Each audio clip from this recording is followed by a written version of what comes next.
ఏందది గా వెంచల దగ్గర ఏదో అడావిడి నడుస్తాంది.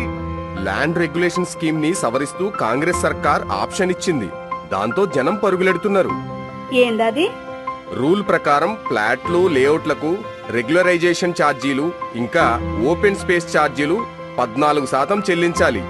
అయితే చెప్పనివరబై, ఇందులో 14% కట్టక్కర్లేదు.